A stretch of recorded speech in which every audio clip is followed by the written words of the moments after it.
కొద్దిసేపు పడుకొని ఇవ్వవే. ఏంటి ఇంకా కాసేపా? మీ తోటి వారంతా బడికి తయారయ్యి వెళ్ళారు, నువ్వేమో ఇంత బద్ధకంగా తయారయ్యా. వెళ్తే లే. అబ్బా అబ్బా అబ్బా ఏంటమ్మా ఈ గోలా? కొద్దిసేపు అబ్బా అబ్బా ఒకటే అంటున్నావేంటమ్మా? రాత్రంతా సరిగా నిద్రపోలేదు, అందుకే ఇప్పుడు పడుకుంటున్నా. ఏంటి రాత్రంతా నిద్రపోలేదా? పొద్దుస్తమానం ఆ ఫోన్ పట్టుకొని కూర్చుంటావు, చదువు అంటే వద్దంటావు. మీతో ఎట్లా వేగాలో ఏమో. అబ్బా పొద్దున్న సుప్రమాదం వదిలిపెట్టావా? చదువు చదువు అంటున్నావు, చదువుకుంటే ఏమొస్తుందమ్మా?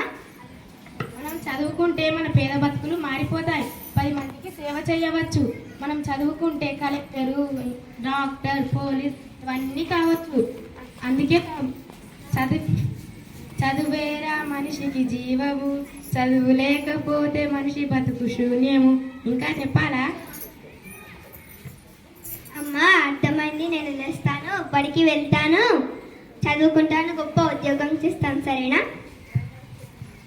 సరేరా నా బంగారు తల్లి, మా ఇంటి కల్పవల్లి. చాలా సంతోషం చిన్ని, అమ్మ బాగా చెప్పింది.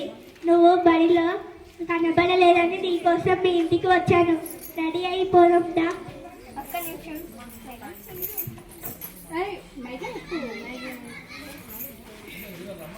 ఒక్క నిమిషం టీచర్.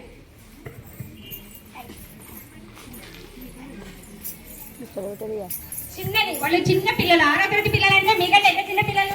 ఒకసారి చెప్పండి కదండి.